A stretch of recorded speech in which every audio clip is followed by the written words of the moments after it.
Sir नाव माग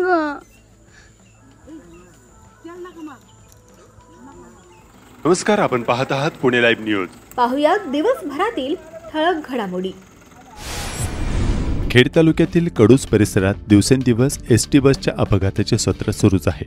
सोमवारी दिनांक 6 ऑक्टोबर रोजी दुपारी 3:30 वाजण्याच्या दरम्यान वाशेरे गावाहून कडूस मार्गे राजगुरुनगरला जाणाऱ्या एसटी बस क्रमांक MH14 BT 5081 या वाहनाच्या चालकाला अवघड वळणाचा अंदाज न आल्यानं भैरवनाथ मंदिरासमोर बसवरील नियंत्रण सुटल्याने साईड पट्ट्यावर रुतून बसले.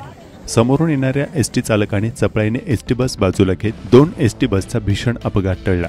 केवळ नशीब बलवत्तर होते म्हणून या अपघातामध्ये सुदैवानं कुठलीही जीवितहानी झाली नाही. खरपूड येथून मुक्कामी आलेली बस कडूस गावाजवळील पाझर तलाव परिसरातील घाट उतारावरून भरधाव वेगाने कडूस एसटी स्टँडला जात असताना जुन्या बैलगाडा घाटाजवळील चारीत MH14 BT 4719 या एसटी बस चालकाचे नियंत्रण सुटले. चालकाने ब्रेक दाबण्याचा प्रयत्न केला, परंतु बस इतकी वेगात होती की बसचे चाक घसरत जाऊन एसटी रस्ता ओलांडून खाली नाल्यामध्ये उलटली आणि पलटी झाली. अचानक घडलेल्या या घटनेमुळे एसटीमधील प्रवाशांचा गोंधळ उडाला. एसटीमध्ये शालेय विद्यार्थी, विद्यार्थिनी, महिला आणि लहान मुले देखील अशी एकूण 43 प्रवासी प्रवास करत होते. अपघातानंतर मुलांनी जोरजोरात आरडाओरडा करायला सुरुवात केली. त्यांचा आवाज ऐकून परिसरातील नागरिकांनी घटनास्थळी धाव घेऊन प्रवाशांना आपत्कालीन मार्ग आणि ड्रायव्हर बाजूकडच्या दरवाजातून काढले, तर काही प्रवासी खिडकीतून बाहेर पडले. पश्चिम पट्ट्यातील खेड्यापाडी सुरक्षित प्रवास म्हणून लोक एसटीने प्रवास करण्यास प्राधान्य देतात. मात्र गेल्या काही काळामध्ये एसटी बसच्या अपघातामध्ये मोठ्या प्रमाणात वाढ झाली आहे. त्यामुळे प्रवाशांच्या सुरक्षिततेचं काय असा प्रश्न निर्माण झाला आहे. बेपत्ता असलेल्या 29 वर्षीय तरुणाचा मृतदेह भामा नदीत वाकी तालुका खेड हद्दीत मिळून आलाय. दीपक नवनाथ आहेर, वय वर्ष 29, राहणार झित्राईमाळा, चाकण, तालुका खेड असं मृतदेह मिळून आलेल्या तरुणाचं नाव आहे. याबाबत मृत दीपकचा भाऊ गौरव आहेर यांनी चाकण पोलिसात खबर दिली आहे. चाकण पोलीस याबाबत अधिक तपास करतायत. चाकण पोलीस स्टेशन हद्दीतून 2 वर्षांकरिता तडीपार करण्यात आलेला गुन्हेगार चाकण पोलीस स्टेशन हद्दीत मिळून आल्यानं त्याच्यावर चाकण पोलिसांनी गुन्हा दाखल केलाय.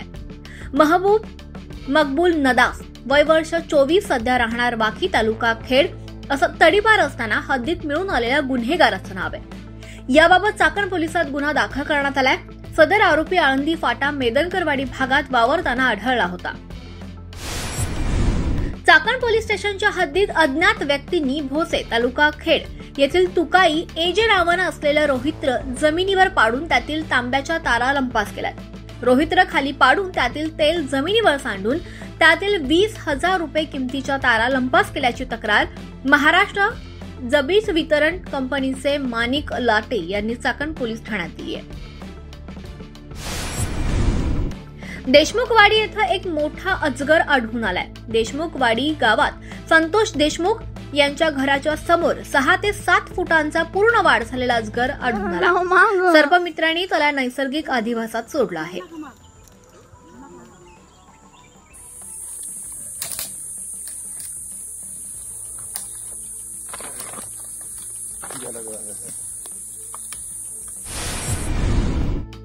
खेड तालुक्यातील रेटवडी निमगाव रस्त्यावर आज सकाळी 11 वाजता बिबट्याचं दर्शन झाल्याचं स्थानिक शेतकऱ्यांनी कळवलं.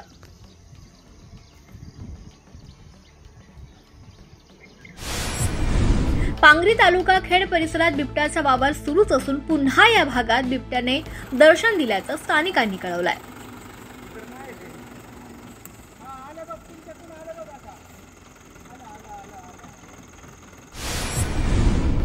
चरोली येथे 12 मीटर रुंदी असलेला पूल देखभाल दुरुस्तीसह सुधारणा करण्यासाठी आमदार बाबाजी काळे यांनी मागणी केली होती. त्यानुसार जिल्हाधिकारी पुणे यांनी पालकमंत्री अजित पवार यांच्या सूचनेनुसार 7 कोटी रुपये निधी मंजूर केलाय. वेताळ येथे आधार सेवा ई महासेवा केंद्राचा शुभारंभ करण्यात आलाय. यावेळी युवा सेना जिल्हाध्यक्ष मृण्मय काळे आणि पदाधिकारी उपस्थित होते. जिल्हा परिषदेचे मुख्य कार्यकारी अधिकारी गजानन पाटील यांच्या संकल्पनेतून सुरू झालेल्या सायकल बँक आव्हानाला प्रतिसाद देत 10 सायकली शालेय विद्यार्थ्यांसाठी देण्यात आल्या. यावेळी मुख्य कार्यकारी अधिकारी गजानन पाटील यांच्यासह अधिकारी मोठ्या संख्येने उपस्थित होते. नगरपालिका आरक्षण सोडत जाहीर. राजगुरुनगर आळंदी सर्वसाधारण, चाकण सर्वसाधारण महिला, खेड तालुक्यातील चाकण, आळंदी आणि राजगुरुनगर नगर परिषद अध्यक्षपदासाठी आरक्षण सोडत निघाली आहे. राजगुरुनगर आळंदी पालिकांचे नगराध्यक्षपद सर्वसाधारण प्रवर्गासाठी खुले राहिले असून चाकणमध्ये मात्र सर्वसाधारण महिला आरक्षण आले आहे. त्यामुळे आळंदी आणि राजगुरुनगरमध्ये चुरस पाहावयास मिळणार असून चाकण पालिकेत पुन्हा एकदा महिला राज असणार आहे. चाकण नगर परिषदेसाठी महिला खुले आरक्षण निश्चित झाल्याने आता अनेकांच्या अपेक्षांवर पाणी फिरले असून उमेदवार निश्चितीसाठी सर्वच पक्षांना कसरत करावी लागणार आहे. दरम्यान चाकण नगरपालिकामध्ये ओपन किंवा ओबीसी पुरुष पडेल अशी अपेक्षा होती, मात्र आरक्षणानंतर त्यांचा हिरमोड झाल्याचे चित्र दिसून आले. तर काही कार्यकर्त्यांनी आपल्या घरातील महिलांचे फोटो सोशल मीडियावर व्हायरल करण्यास सुरुवात केली आहे. राज्यातील आगामी स्थानिक स्वराज्य संस्थांच्या निवडणुकीच्या पार्श्वभूमीवर सोमवारी मुंबईत नगरपालिका आणि नगरपंचायतींमधील नगराध्यक्षपदाच्या आरक्षणाची सोडत जाहीर करण्यात आली. नगराध्यक्षपद कोणत्या प्रवर्गासाठी राखीव असणार यावर स्थानिक पातळीवरील राजकीय समीकरणे ठरत असतात. त्यामुळे आजच्या नगराध्यक्षपदाच्या आरक्षण सोडतीकडे खेड तालुक्यातील राजकीय वर्तुळाच्या नजरा लागल्या होत्या. खेड तालुक्यातील तिन्ही पालिकांमध्ये मागील काही दिवसात अनेकांनी थेट जनतेतून नगराध्यक्ष निवड होणार असल्याने जोरदार तयारी केली होती. चाकण नगर परिषदेची स्थापना 6 एप्रिल 2015 मध्ये झाली. पालिका स्थापन झाल्यापासून ही दुसऱ्यांदा सार्वत्रिक निवडणूक होत आहे. चाकण पालिकेत 12 प्रभाग, 25 नगरसेवक आणि जनतेतून नगराध्यक्ष असे 26 प्रतिनिधी असणार आहेत. नगर परिषदेच्या प्रभागनिहाय आरक्षण सोडती 8 तारखेला होणार असून त्याकडे अनेकांचे लक्ष लागले आहे. दरम्यान पुढील काही महिन्यांमध्ये स्थानिक स्वराज्य संस्थांच्या निवडणुका होणार आहेत. या निवडणुका कधी होणार याबाबत आता प्रचंड उत्सुकता निर्माण झाली आहे. या निवडणुकांसंदर्भात समोर येत असलेल्या माहितीनुसार महाराष्ट्रात येत्या 15 ते 20 नोव्हेंबर दरम्यान नगर परिषद निवडणुका होण्याची शक्यता आहे, तर 15 ते 20 डिसेंबर दरम्यान जिल्हा परिषद निवडणुका होऊ शकतात अशी माहिती समोर येत आहे. तीर्थक्षेत्र आळंदीतील संत ज्ञानेश्वर महाराजांच्या वास्तव्याने पावन झालेल्या सिद्धबेट परिसरात पहाटे पखवाज सराव करणाऱ्या एका वारकरी विद्यार्थ्याला व्यसनाधीन तरुणांकडून बेदम मारहाण झाल्याची धक्कादायक घटना घडली आहे. पखवाज वाजू नको असे सांगून मारहाण केल्यानंतर घाबरलेल्या विद्यार्थ्याने एका खासगी वारकरी शिक्षण संस्थेत आश्रय घेतला, मात्र आरोपींनी तेथेही घुसून त्याला मारहाण केली. तरुणांनी हातातील दांडक्याने विद्यार्थ्याला बेदम मारहाण केली.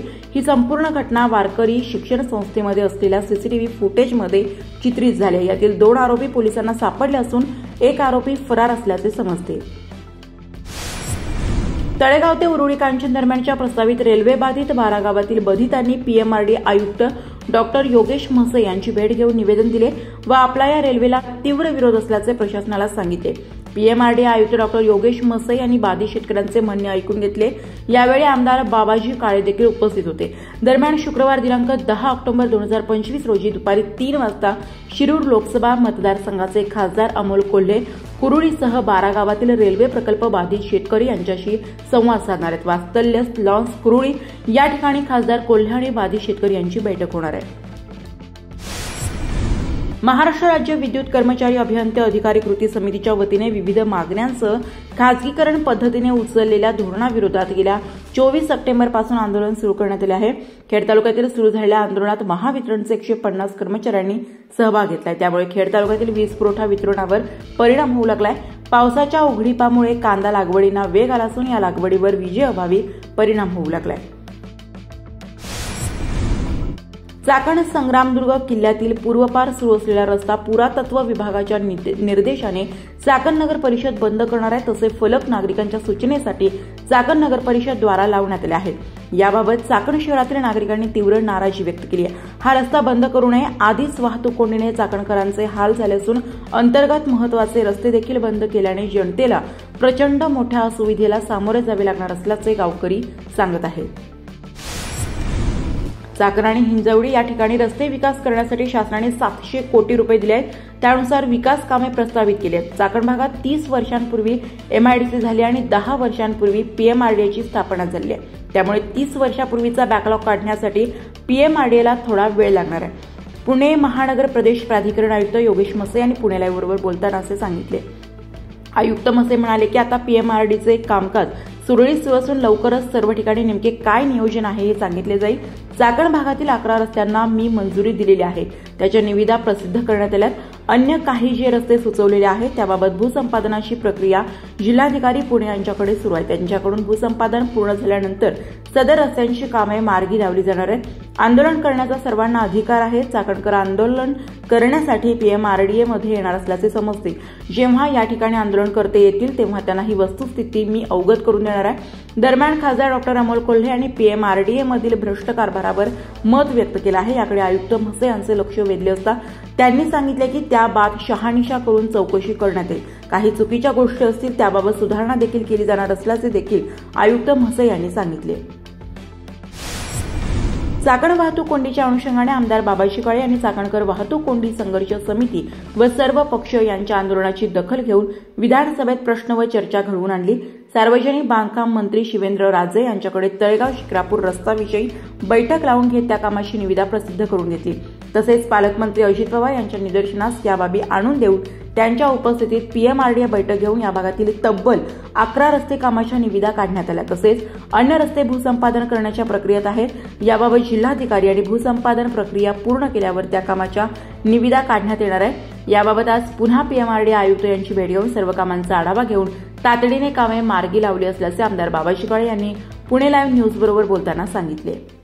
खेड तालुक्यातील सर्व नागरिकांना आज सांगण्यास मला खूप आनंद होतोय की आपल्या चाकण ट्रॅफिकच्या समस्या सोडवण्यासाठी सातत्यानं मी स्वतः आमदार या नात्यानं असेल, चाकण कृती समिती असेल, चाकण पंचक्रोशीतील नागरिक असतील, उद्योजक असतील, कामगार वर्ग असेल यांच्या माध्यमातून प्रयत्न सुरू आहेत. त्याचाच एक भाग म्हणून आज खेड तालुक्यामध्ये चाकण परिसरातील 9 रस्त्यांना 100 कोटी रुपयाचा निधी मंजूर झालेला आहे. या सर्व गोष्टीच्या पाठीमागे सातत्यानं पाठपुरावा करत असताना आंदोलन असेल किंवा मंत्री महोदय असतील यांच्या माध्यमातून अधिकाऱ्यांकडे असणारा पाठपुरावा असेल, या भूमिकेतून आपल्या पालकमंत्र्यांनी केलेला चाकणचा दौरा, शिवेंद्रराजे भोसले यांच्या दालनात झालेली बैठक, त्याचबरोबर PMRDAने वेळोवेळी घेतलेल्या बैठका, या सर्व गोष्टीच्या माध्यमातून 9 महत्वाचे रस्ते त्या ठिकाणी निवडले गेले होते. त्यामध्ये आपला सावरदरी ते खालुंबरे, कुरळी फाटा ते कुरळी, त्याचबरोबर कुरळी ते निगोजे, निगोजे ते मोई, मोई ते चिखली, त्याचबरोबर चाकण आळंदी फाटा ते आळंदी, त्याचबरोबर आपल्या चरोली आळंदीचा बायपास चरोली खुर्द ते मरकळ रोड, आणि त्याचबरोबर आपल्या सुदुंबरे ते वासुली गाव आणि इतरही अनेक रस्ते या ठिकाणी 100 कोटीमध्ये मंजूर झालेले आहेत. या सर्व कामाची टेंडर उद्या किंवा परवा फ्लॅश होऊन दिवाळीनंतर टेंडर प्रक्रिया पूर्ण होऊन खऱ्या अर्थानं आचारसंहितेपूर्वी कामांना सुरुवात होईल. या सर्व गोष्टीच्या पाठीमागे माननीय मुख्यमंत्री महोदय, माननीय पालकमंत्री आणि तथा उपमुख्यमंत्री महोदय, PMRDAचे आयुक्त योगेशजी म्हसे साहेब आणि त्यांचा सर्व संबंधित स्टाफ, या सर्वांना खऱ्या अर्थानं मनापासून धन्यवाद देतो. आणि यापुढे सुद्धा जवळजवळ 900 कोटी रुपये एकूण आपल्या खेड तालुक्यासाठी आणि चाकण ट्रॅफिकच्या समस्या सोडवण्यासाठी आणि इंद्रायणी प्रदूषणाच्या माध्यमातून खेड तालुक्याला मिळणार आहे.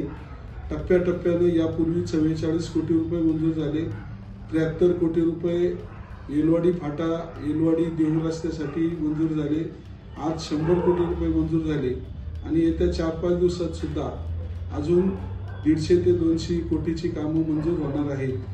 अशा पद्धतीनं PMRDAने केलेल्या सहकार्याबद्दल मनापासून धन्यवाद. रामकृष्ण.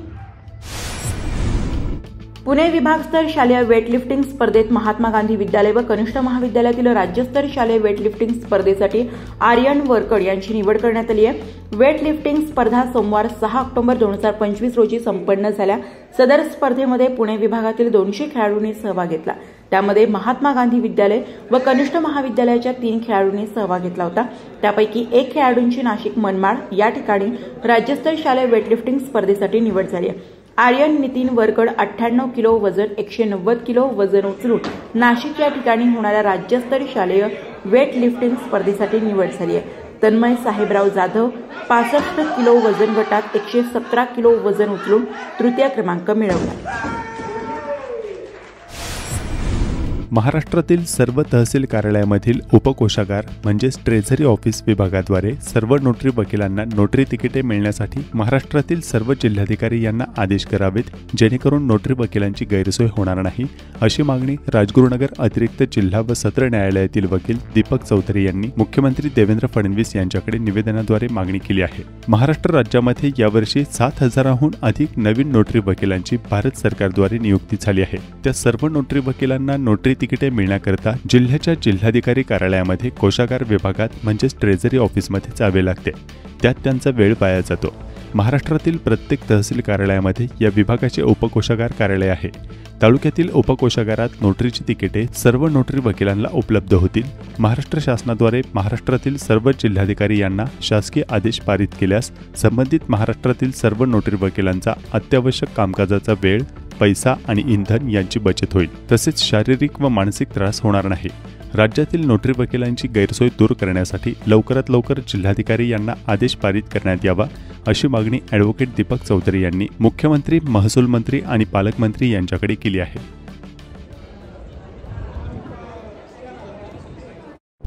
नमस्कार, आपण पाहत आहात पुणे लाईव्ह न्यूज।